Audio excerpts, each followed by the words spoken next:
Now at 6, we're live in Big Spring Park in Neosho to celebrate the completion of the More Power Tower project. Plus, we take a look at all of the 300-acre farm at Crowder College, what it has to offer, and residents protest outside of the Ottawa County Courthouse against what they say is inmate mistreatment.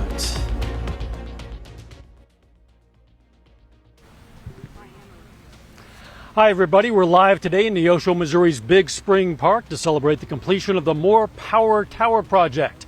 This is KOAM News at 6. I'm Dow Quick. Now, over the coming weeks, we're going to be live at different areas of the 4 states every Thursday during the 5 and 6 p.m. newscasts as part of our More Power to You tour. We're going to have more on that for you in just a moment for some of the day's top stories. Community College here in Neosho is known for its extensive agriculture department. KOAM's Amber Jenkins has more. Crowder Community College sits on 600 acres on the south side of Neosho. More than half of the 600 acres are farmland for young farmers to improve their craft. So actually doing hands-on freeze branding, or they may be doing some hot branding, giving vaccinations, part of the animal health protocol that we have throughout. We want to make sure that our students know how to do it safely and correctly. What Aggies learn goes beyond a grade. It's income for the college as well. Something that we are proud of, that we have some income opportunities through the sales of the calves and the lambs and the goats throughout the seasons. These Aggies will be more than just farmers. They are taught to be innovators. They can't farm like their grandfathers farmed.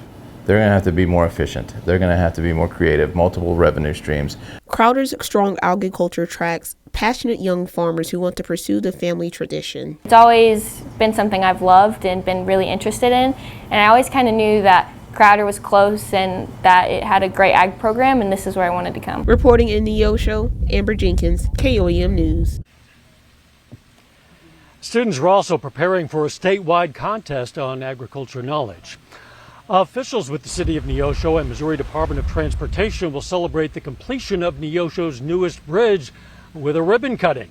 On September 1st, Collar Street Bridge will be completed with the ribbon cutting on August 30th.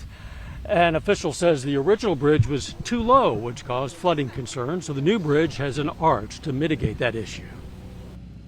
Of course, it's built back now. We had to build them back twice, in the last 5 years. But that is why we feel this bridge is that important. Hopefully, I'm not going to say it's going to just do away with flooding, but it should help. The ribbon cutting is going to be held at 10 a.m. Again, we are live at Big Spring Park in Neosho with a Harley in the background and beautiful weather, Doug. It's pretty nice out Harley, here. just so you know. It wasn't. It sounded like a Harley. I trust you. Yeah, pretty good. Plus the sun angles dropped a little bit, so we're nicely in the shade here. But it's hot, of course. It is August out there. We have pretty much clear skies. Not too much is going on for us, and we're not going to see too much as we go through the evening hours. Most of the Central Plains look pretty good. We are going to get some rain chances in here as we head into the weekend. Temperatures right now in Neosho, it's 88, 91 in Joplin. Once you get out towards Chanute, Neodesha, Independence, you're sitting into the mid-90s at this point in time. So we're going to slide back through the 90s, 80s, 70s, eventually about 68 to 70 degrees for an overnight low. But of course, heading into the weekend, we're going to talk about those rain chances here in just a little bit. All right, we'll see you then. All righty. Peaceful protest was held today in front of the Ottawa County Courthouse. KOAM's Kerry Worthen spoke to some protesters about the movement. We're here to get justice and maybe to get some change. Family and friends of Terrell Brooks Ellis II stood outside the Ottawa County Courthouse today to get justice for the inmate who died in custody in 2015. Ellis's mom filed a lawsuit against the Sheriff's Department in 2017, which is still in the court system and not resolved. Honestly, my heart goes out to the family. If it was my son, I'd be upset too. But I don't know all the ins and outs of it. I just know that I'm listed on a litigation now because I'm the sheriff. In the lawsuit, Bliss alleges the nurse working for the jail did not provide medical care to her son. Sheriff Dean was not in office at the time of his death, but says there have been changes. Instead of just one nurse, we have a company called Turnkey that does the medical. So that kind of helps that where they pass the meds. They've got a provider that if somebody gets sick or something, we let them see the provider. One supporter in the crowd, Ruth Eads, is the mother of a jailer working the night of Ellis's death. You know what? We are a small town. We need to protect the people in this town. And if somebody comes in that jail and turns herself in to make their life right and turn themselves around, they should be allowed to do that without dying. But this protest is not only about one inmate. This is also to help people that have been victimized here. Some have been raped and other things. The protest will go again tomorrow morning in front of the Ottawa County Courthouse starting at 11 a.m. I want justice for our town. I'm tired of watching people die. I'm tired of being afraid in my own town. I just want to see us cleaned up here. I want to see people treated like people, humans. In Miami, Carrie Worthen, KOAM News. In October of 2015, Ellis turned himself in on an Ottawa County warrant for failure to appear in court months earlier on a DUI charge. They say he knew it meant that he would be heading straight to jail. Again, we are in Neosho live for our More Power to You tour. We're going to talk with the Neosho City Manager next, live from Big Spring Park.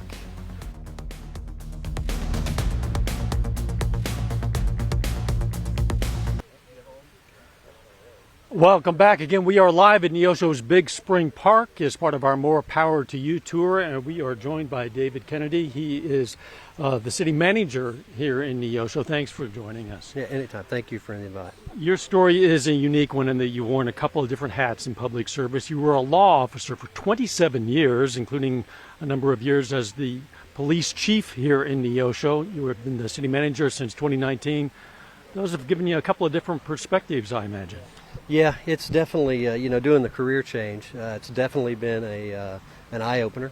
A lot of things are pretty much the same. A lot of it is very difficult, very challenging. The interaction with the community, the public, as a police chief, as an officer in general, that it really don't change. You still have that public servant mentality. Now on the other side of it, you've got city business, you've got projects, you've got building roundabouts, building rocky slope dams. Those types of things are really challenging, and it's something that that I'd never done. But I'm the type of person that's always up for a challenge, and I really like what I'm doing. Well, speaking of challenges and city projects, every city is always looking ahead to the future, and you have a number of things you're working on now for the coming year. Absolutely, and the upcoming budget year, we have 3 projects that are in my opinion very vital to Neosho. They are funded through ARPA funding. The 3 projects are almost $20 million combined. One of them deals with drainage issues, projects that the city's been trying to get completed. We've just been seeking the funding.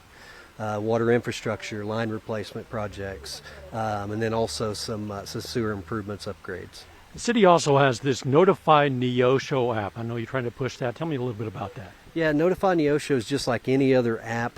Newsbreak, that's an app I have. So anytime anything's pushed out through there, it's instant notification. That's exactly what Notify Neosho is, but it's just for city business, things that are going on, events, things of that nature that we just immediately push out to those that have the app. David Kennedy, city manager. I might call you chief. Yeah. I know a lot of people still do. Thank you so much. Thank you. Again, we are live in Neosho's Big Spring Park for our More Power to You tour. Doug is in next with his forecast.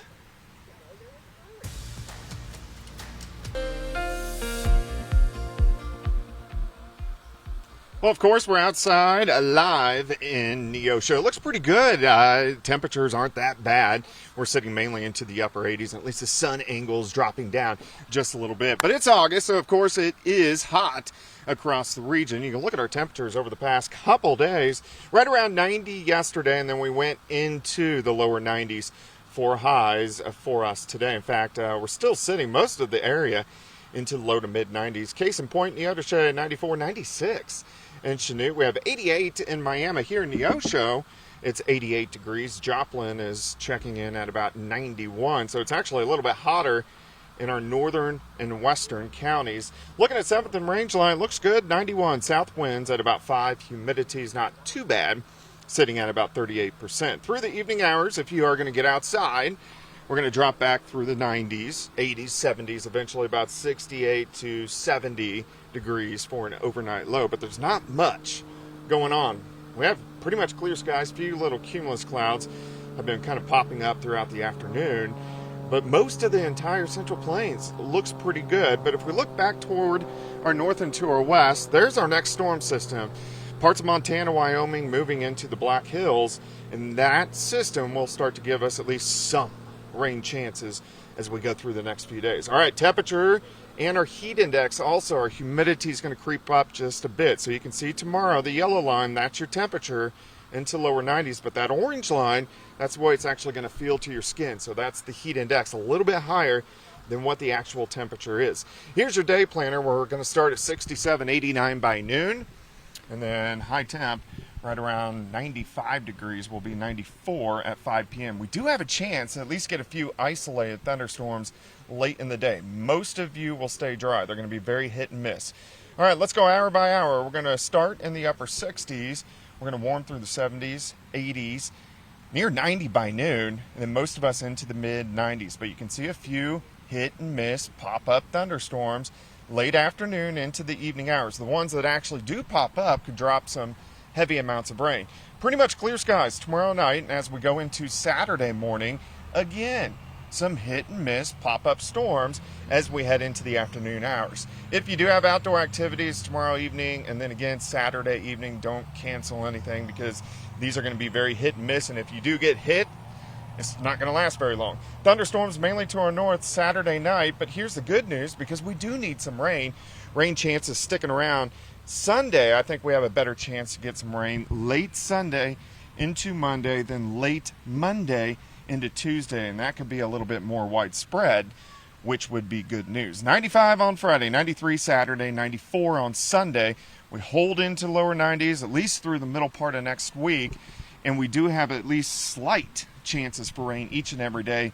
The better chances being on Sunday, Monday, and Thursday of next week. But there are chances every single day. Yeah, which is great. That's good. Yeah. It means it won't rain in my house, but maybe on my neighbors. My house hasn't gotten much rain either. Not many have, thanks, Doug. Hey, more bike trails could be coming to Neosho. Right now, it has about 8.5 miles of bike trails. They were put in about 3 years ago. Now there are plans to add a couple more miles, 2 more. The city parks supervisor says the bike trails attract people from as far away as Northwest Arkansas and Springfield. The additions to the current bike trail do depend on Neosho City Council's approval. Jacob here now with sports. It's high school football time here in Southwest Missouri. Jacob. It feels like we've been waiting for it for a long time, but tomorrow night is the opening night of high school football in Missouri. Neosho, of course, will open up their season right here tomorrow night against Willard. Head coach Brandon Towdy, he's right over there, and he's going to join us right over here to talk about game one after this.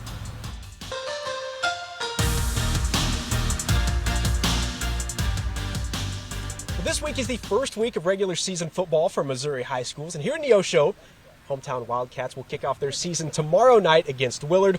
We're joined now by Neosho head coach Brandon Towdy. Coach, I know you went to Jamboree last week at Mount Vernon. First off, what did you take away from that Jamboree, and what have you guys been working on this week ahead of tomorrow night's opener?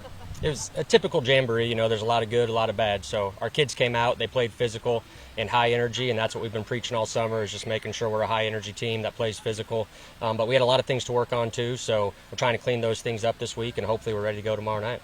All right, this is your second year here at Neosho, as the head coach. How are things easier? Is it easier in year one, or what are some of those specific things that are easier for you now that you've had a year under your belt here? Absolutely easier. Last year we had a group of coaches trying to move down here with their families, get settled in. This year we know the kids, we're already settled in, and so those relationships are built. That first year we're just trying to get the kids to really understand that we love them and we care about them more as a person than as a player.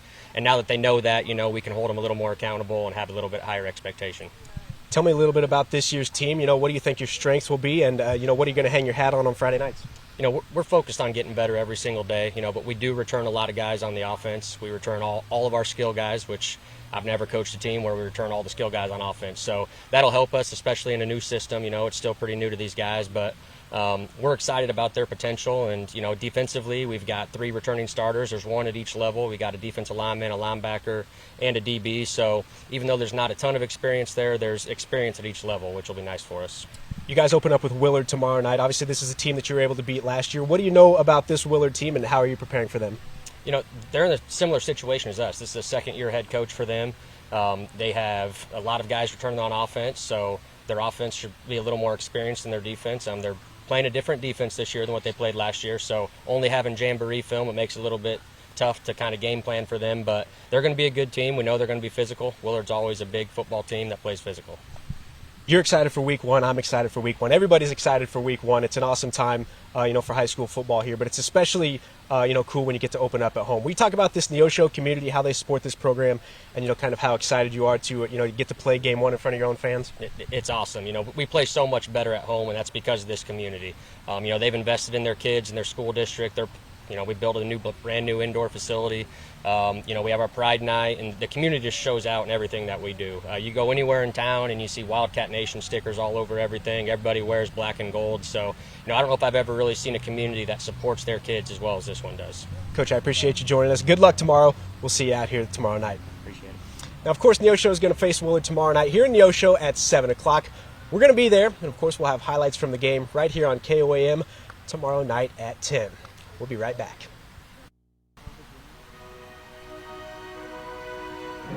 Take time now to honor a local veteran of the U.S. Army. Howard Baker served from 1944 to 1948, stationed in Europe.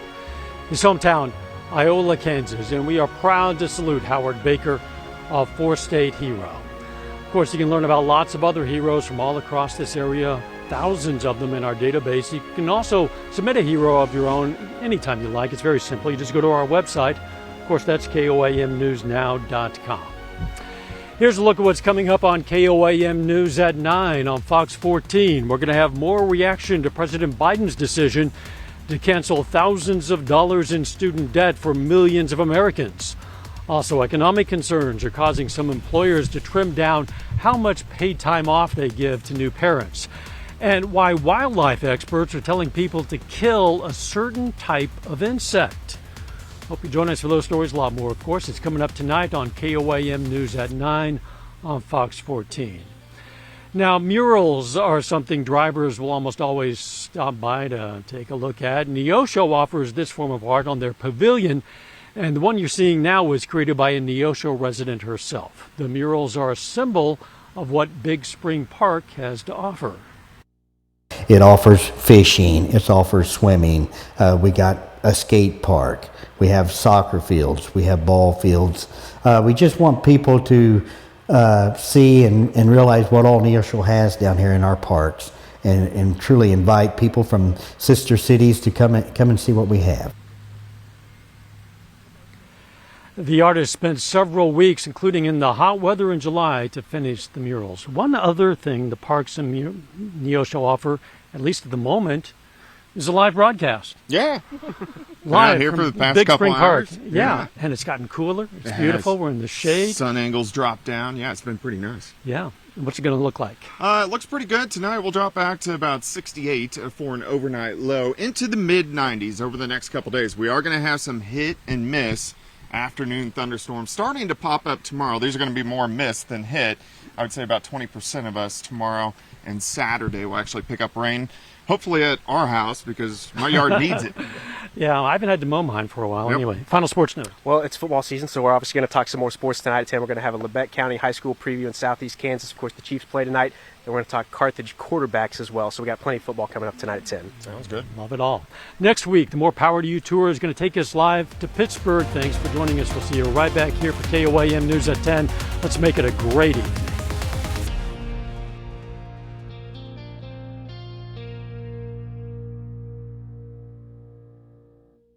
Salon service